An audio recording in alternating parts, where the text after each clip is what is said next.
Okay, let's talk some news today. We do have a video on the White Lotus as well, so go check that out as well. This is going to be a video talking about some of the news we got today, which is some pretty good news for a Monday, I feel. So we just learned over the weekend that the Weeknd is going to be releasing a song for Avatar. Skinamarink has a release date, and Film Twitter is angry at Ty West. So before we get any further into all of those things, make sure you are subscribed. We are running a giveaway. All you have to do is number one, be subscribed, and number two, comment below your favorite movie of 2022. We will have that giveaway on December 25th on a special live stream. You don't want to miss out on that, so hit that notification bell. But let's talk about this news. So Skinamarink, the viral horror sensation that's been going all around Twitter, TikTok, Instagram, wherever you can find this, it's been talked about.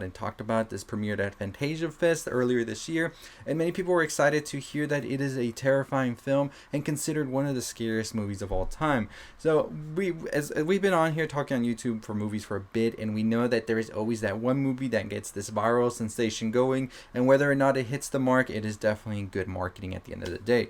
So the film Skinamarink by Kyle Ball is a film, like I said, I am excited for. I've talked about the trailer already. I've talked about the sort of like media buzz it's been getting, and I've said this movie should not be pirated because it's an indie film. No film should be pirated, in period. But this being an indie film, it is much more sad to hear about it being pirated.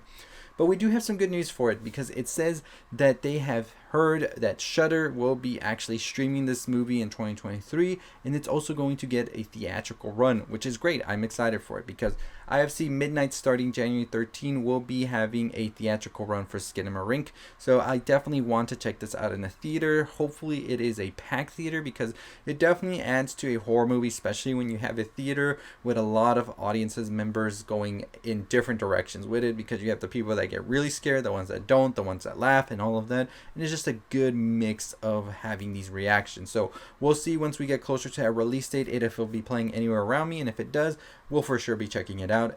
So that is exciting news for Skinamarink, and I wish it all the best, especially with all of the pirating that went around with it. I definitely do hope that they may create some more buzz for it. I will definitely be trying my best to create more buzz for it as well, and I will be checking it out in theater or streaming whenever it comes out, and then I'll be able to talk about it, give you my review once I watch it, as well as talk more about the themes and all of that. So stay tuned for that.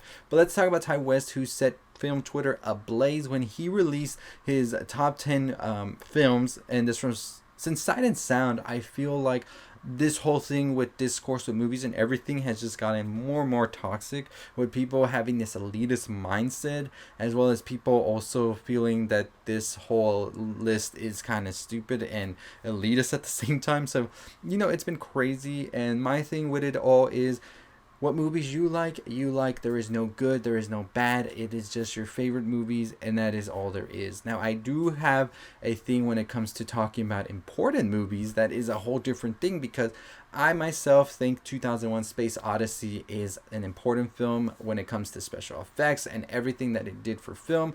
But I don't like that film, and I would not put it in my top 50 or want to watch it over and over again like some people do. I definitely do appreciate it, and I would put it in the top 20 most important films of all time, just because of what it did for film. But as my favorite and something that I say I like, no. That's just how it is. And I think that's something that film Twitter and all of this cannot grasp. I don't know what it is. But I've watched Dumb and Dumber more than I've watched 2001 Space Odyssey. That's the truth. So let's talk about Ty West's list, which was not a bad list in my opinion, especially considering Ty West's age. It makes sense, because these were the films that were so present in their mind and in their face, especially growing up with no internet or like social media or all of these streaming apps where you can pull all of these like indie movies, all of these foreign films that are good, that actually came out during the 80s, 90s, early 2000s, all of that, and got sort of overseen by the big blockbuster that was in your face, because that was all that was being pushed through the TV, all of this, because they didn't have the internet like we do. They didn't have streaming, so of course they weren't able to pick all of these like indie foreign films that maybe nobody saw at the time and now have become instant classics. So he had Citizen Kane, The Godfather, 2001 Space Odyssey, Apocalypse Now, Psycho, Sunset Boulevard, Chinatown, Jaws, Taxi Driver, and Easy Rider. So those are all considered classics. I'm pretty sure no one will debate that. They are all important to cinema, and I think that for a list for Ty West's age and all of that, it's a list that makes sense. Even if you're younger too than Ty West and you're like 20, 21, this is your list, that's fine. I don't know why people get mad about a list like this, because of course it is his opinion and we don't all share same opinions. And I think that's the best part of it all, is that we can come together and be like, this is my list, this is your list. Oh, let me check out this movie from your list that I'm kind of interested in. Or maybe you want to check out one of my movies, or I'm just like, I didn't really like that movie. And you're like, well, I like it, it's fine. I don't understand why it became such a heated thing on film Twitter and all of that. But hey, that's film Twitter for you. That's why I don't mess too much with it. I'm more on TikTok has been sort of getting to it has its own things as well, right? Its own problems and everything. And I think that just comes with any art. People get very passionate about it. So I don't know. I thought Ty West's list was decent, and it's like something I would expect. So there's that. But let me know your thoughts and opinions on it down below. Anyways, let's move on to our last piece of news, and that is The Weeknd is going to have some music for the new Avatar Way of Water soundtrack. So all he did was tease 12/16/22 with the Avatar logo, and we are getting some new music from The Weeknd with Avatar. Will that be enough for Way of Water to make the $2 billion that James Cameron is saying it needs to make in order to be like at least like break even of sorts or profitable? I don't know. I think The Weeknd is a very big artist, a global artist for sure.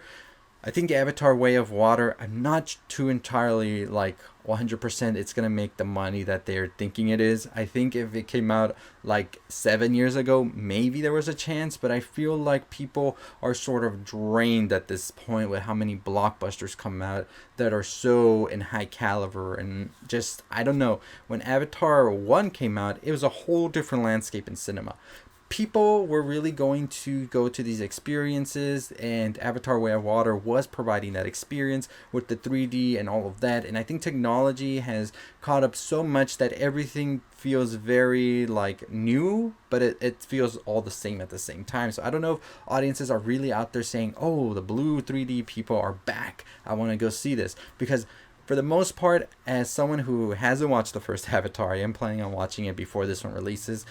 I think that for the most part, whenever I heard anybody tell me about this movie that was good and all of that, all they would tell me was visually it was amazing, and that was it. They didn't say the story was great. They didn't say that anything else was amazing about it. It was just visuals. That was it. And like I said, when Avatar 1 came out, the visuals were out of this world. Like, I know they were, because I would hear people talk about the 3D technology and everything used in it, and myself, I just never was interested in going to go see it. So now I'm going to be watching it for the first time and just seeing what it's all about. So I definitely want to do a live watch party for that. So if anybody's interested in watching the first Avatar, stay tuned. Make sure you subscribe and hit that notification bell. I'll be talking about that live watch party soon. But anyways, that's going to do it for me. Let me know your thoughts and opinions on Skinamarink being released in theaters and streaming. Also, what do you think about Ty West and Sight and Sound's list for the top movies, as well as The Weeknd being in the Avatar Way of Water soundtrack down below. Like I said, we are running a giveaway, so all you have to do is number 1, be subscribed to the channel, and number 2, comment below your favorite movie of 2022. We will have that drawing on December 25th during a live, so don't miss out on that. But as always, I'll see you next time on the road to 30,000 subscribers by the end of the year. Stay safe, stay positive.